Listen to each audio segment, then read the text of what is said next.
نحمده ونصلی علی رسولہ الکریم۔ السلام علیکم ورحمۃ اللہ وبرکاتہ۔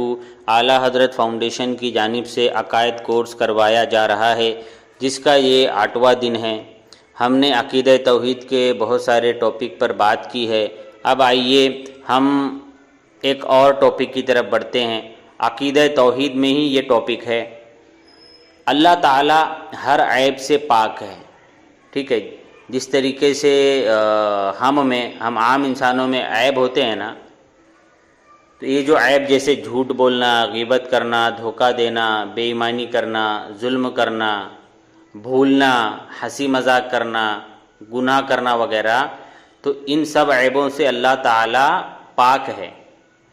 ہمارا اللہ تعالیٰ کے تعلق سے یہ عقیدہ ہے۔ آئیے سب سے پہلے وہ قرآن پاک کی آیت میں آپ کو بتاتا ہوں۔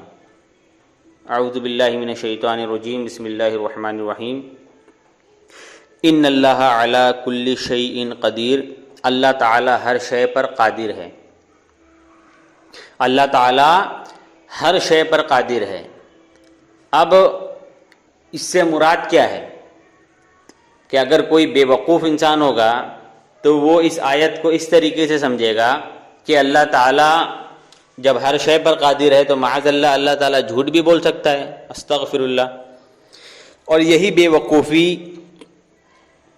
دیوبندیوں کے پیشوا رشید احمد گنگوہی نے فتاوی رشیدیہ اور برہائن قاطعہ، یہ دونوں کتاب میں یہ اس کے جملے موجود ہے کہ جو کذب ہے، مطلب جھوٹ بولنا، یہ اللہ تعالیٰ کی قدرت میں شامل ہے۔ مطلب اس کا سیدھا سیدھا ترجمہ یہ ہے کہ اللہ تعالیٰ جھوٹ بول سکتا ہے، معاذ اللہ، استغفر اللہ۔ اسی لیے اللہ تعالیٰ نے قرآن پاک میں ارشاد فرمایا کہ وَيُضِلُّ بِهِ كَثِيرًا وَيَهْدِي بِهِ كَثِيرًا، کہ بہت سے لوگ اس قرآن کو پڑھ کر ہدایت بھی پائیں گے اور بہت سے لوگ اس قرآن کو پڑھ کر گمراہ بھی ہو جائیں گے۔ تو قرآن کو پڑھ کر گمراہ ہونے والے یہ وہابی، دیوبندی، شیعہ، قادیان، جتنے بھی باطل فرقے ہیں، یہ سب گمراہ ہوئے۔ کیوں؟ کیونکہ انہوں نے اپنی عقل سے قرآن کو سمجھا،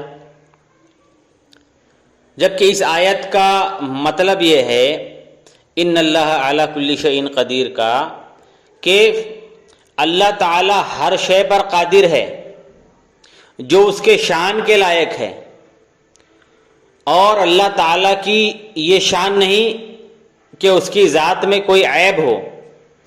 اللہ تعالیٰ کی یہ شان نہیں کہ وہ جھوٹ بولے، وہ غیبت کرے، وہ دھوکہ دے، وہ بے رحمی کرے، ٹھیک ہے۔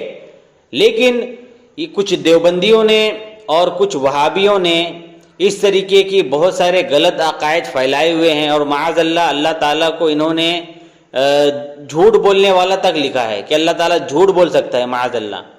اور بھی انہوں نے قرآن پاک کے جو تراجم کیے ہیں اس میں اللہ تعالیٰ کے لیے جو عقیدہ اسلام کا ہے ہی نہیں ویسا ترجمہ کیا ہے۔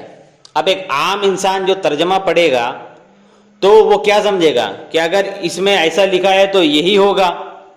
تو انشاءاللہ العزیز کل میں جو وہابیوں اور دیوبندیوں نے قرآن پاک کے جو غلط ترجمے کیے ہیں اور ایسا ترجمہ کیا ہے کہ اگر کوئی اس ترجمے کو پڑھ کر صحیح مان لے تو وہ انسان اسلام سے خارج ہو جائے، اسلام سے نکل جائے،